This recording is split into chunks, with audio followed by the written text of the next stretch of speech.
Hello everyone, welcome back to my another mini vlog. আশা করছি সবাই খুব ভালো রয়েছো, সুস্থ রয়েছো, আমিও ভালো রয়েছি। তো আজকে তোমাদের সাথে শেয়ার করতে চলে এলাম যে আমার দিদি হরিদ্বার থেকে আসার পর বাড়িতে আমরা 14টা দিন কি কি করেছি সেইগুলি তোমাদের সাথে শেয়ার করব। তো হরিদ্বার থেকে ফেরার পর আমি 3টে বন্ধুর জন্য গিফট এনেছিলাম, তো সেগুলোই আগে দিয়ে দিচ্ছিলাম। এটা হচ্ছে আমার পাশের বাড়িতেই যে বন্ধুরা থাকে, আমার ছোট্টবেলার বন্ধু সন্তু, ওর জন্য গিফট এনেছিলাম। আর মা ওর মায়ের জন্য গিফট এনেছিল, প্রসাদ দেওয়া হচ্ছিল। আরেকটা বন্ধুকে অলরেডি দিয়ে দিয়েছি, রুমিকে, সেটা আমার আর ব্লগে নেওয়া হয়নি। আর আরেকজন যে আমার বেস্ট ফ্রেন্ড, তার তো কোনো পাত্তাই নেই। যদি ভিডিওটা দেখে থাকিস তাহলে অবশ্যই আমাকে কল করবি, তোর গিফটটা আমি এনেছি, তোকে দেওয়াই হয়নি। যাই হোক, তো তারপর হচ্ছে এটা পরের দিন। দেখো এই ব্লগটা না বেসিক্যালি একটুখানি পয়েন্টলেস হতে চলেছে, কারণ কোন দিন কি করেছি আমার অত খেয়াল নেই। শুধু ক্লিপগুলো নেওয়া ছিল আর আমি অ্যাটাচ করেছি, তোমরা এনজয় করতে থাকো।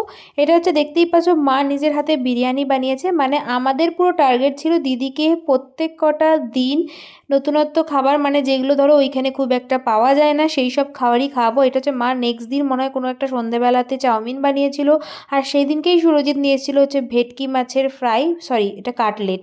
তো সেটা নিয়ে এসেছিলো, দিদি খেতে ভীষণ ভালোবাসে। আর এই ভিডিওটা দেখে আমার নিজেরই এখনও হাসি পাচ্ছে এডিট করতে করতে। মা আর কি গুজরাটি নাচ নেচে দেখাচ্ছিল, এই করতে গিয়ে তার মাথায় ঘুরে গেছে। দেখো আমি তো জানি না এই ভিডিওটা হচ্ছে দিদি মানে শ্যুটটা করেছে, তারপর আমার বাপি দেখাচ্ছে এইভাবে তোরা নাচিস। তো যাই হোক, ভীষণ মজা করে, মানে মা বাপি আমার এত ফ্র্যাঙ্ক যে কি বলবো, যারা মিশেছে তারাই জানে। তো এটা হচ্ছে তার আগের দিন হচ্ছে আমার স্টুডেন্টদের সার্টিফিকেট দেওয়া ছিল, যাদের বাকি ছিল, তো তাদের জন্য বিরিয়ানি নিয়ে এসেছিলাম, তাই দিদির জন্য এক প্যাকেট নিয়ে এসেছিলাম। আর মিডিলে মিডিলে তো প্রচুর ঘুরেছি আমরা, সেইগুলোর তো তোমরা রিলস অলরেডি দেখেই নিয়েছো। যারা এখনও পর্যন্ত দেখোনি, যাও আমার রিলসে পোস্ট রয়েছে, সেখান থেকে দেখে নিতে পারো। আর তার মিডলে একদিন আমার মেকআপেরও কাজ ছিল, সেটাও করে এসেছিলাম। আর এটা হচ্ছে কোনো একটা মানে বিকালবেলা, সরি বিকালবেলা না, রাত্রির বেলার আর কি খাওয়া দাওয়ার জন্য বাইরের থেকে আমরা বিরিয়ানি নিয়েছিলাম, আর বাড়িতে মা মাটন বানিয়েছিল। তো সেটা দিয়ে আমরা বাড়িতে খাওয়া দাওয়া করেছিলাম সবাই মিলে। সত্যি বলতে আমার কিছুই মনে নেই, মানে এখন ভিডিওগুলো দেখছি তারপর তোমাদেরকে ভয়েস ওভার দিতে পারছি। আর এখানে দিদি দেখো ভীষণ খেতে ভালোবাসে আমার দিদি, ঠিক আমারই মতো। আমিও কিন্তু প্রচণ্ড ফুডি, জানি না তোমরা দেখে বুঝতে পারো কিনা, আমিও প্রচণ্ড খেতে ভালোবাসি। আচ্ছা, কারা কারা আমার মতো এরকম বিরিয়ানির সাথে কোল্ড ড্রিঙ্ক মাস্ট, অবশ্যই জানিও আমাকে। আমি কিন্তু কোল্ড ড্রিঙ্ক ছাড়া বিরিয়ানি একদমই খেতে পারি না। তো তারপর সুরজিৎ অফিস থেকে আসার পর ও খেয়ে নিয়েছিল। দু একটা দিন ওর অফিসের প্রচণ্ড প্রেশার ছিল, কাজের চাপ ছিল, ওই জন্য ওর একটু দেরি হচ্ছিল। আর না হলে আমরা একসাথেই বসে 5 জন মিলে খাওয়া দাওয়া করেছি প্রত্যেক কটা দিন।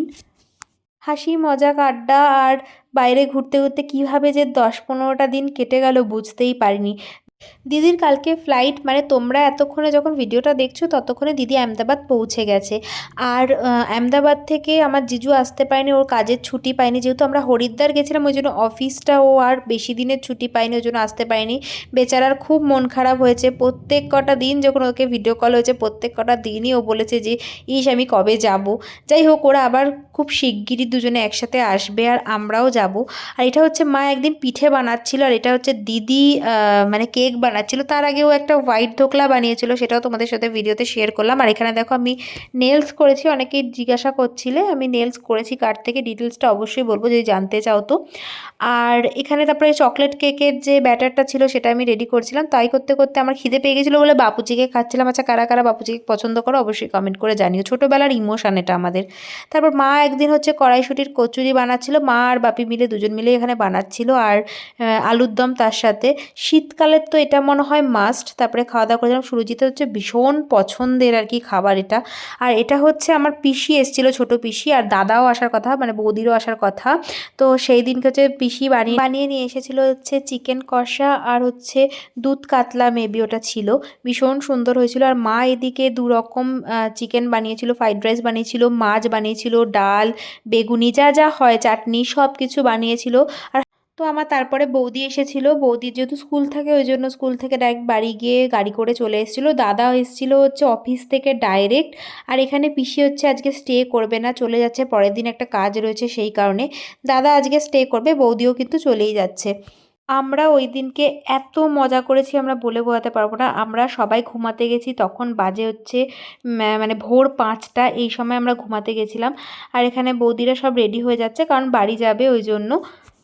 বৌদি যেহেতু পরের দিন মর্নিংয়ে স্কুল রয়েছে ওই জন্য থাকতে পারিনি। আর এখানে হচ্ছে পুচকু, হচ্ছে এটা আমার দাদার ছেলে সিড। আমার দাদার ছেলে এত শাই যে কি বলবো, ভীষণ লাজুক। আচ্ছা, তোমরা একটা জিনিস কমেন্ট করে বলো তো দেখি, কে কে ঠিক গেস করতে পারো আমার পিসির এজ কত? দেখি তোমরা কতজন ঠিক বলতে পারো। তোমরা দেখেছো আমার পিসি কত ইয়াং? গেস করো, এজ গেস করো, এজ গেস করো। 25 52 না, শোন না, যখন ঢুকছে তখন এখানে একজন কিউরিসিটি বলতো এটা তোর পিসি। দেখি তোমরা কজন ঠিক গেস করো। তবে একটা জিনিস বলে দিচ্ছি, 55+, যেটাই বলবে না কেন, যেটাই গেস করবে না কেন, সেটা যেন 55+ হয়। আচ্ছা, তারপর এখানে বৌদি আর পুচকু চলে যাচ্ছিলো। আর এটা হচ্ছে একটা ডেভিডদা নিয়ে এসেছিলো, আর একটা হচ্ছে সিড নিয়ে এসেছিলো, মানে বৌদি নিয়ে এসেছিলো। আর এগুলো হচ্ছে পিসি আমার জন্য এত কিছু প্রোডাক্ট নিয়ে এসেছিলো। মোদি কেয়ার করে, যারা যারা মোদি কেয়ারের প্রোডাক্ট নিতে চাও অবশ্যই আমার পিসির সাথে কন্ট্যাক্ট করতে পারো। এই যে ডেভিডদা চলে এসেছিলো, আর এখানে হচ্ছে দাদা, সুরজিৎ, আমি, দিদি মিলে মানে 5টা পর্যন্ত গল্প করেছি। তারপর এরা সবাই অফিসও গেছে, মানে ভাবো সকালবেলা অফিস গেছে। তারপর দুপুরবেলা আমি আর দিদি মিলে একটু ফেস প্যাক লাগিয়েছিলাম। আজকের ভিডিওটা এইটুকুই, দেখা হচ্ছে নেক্সট ভিডিওতে। টাটা।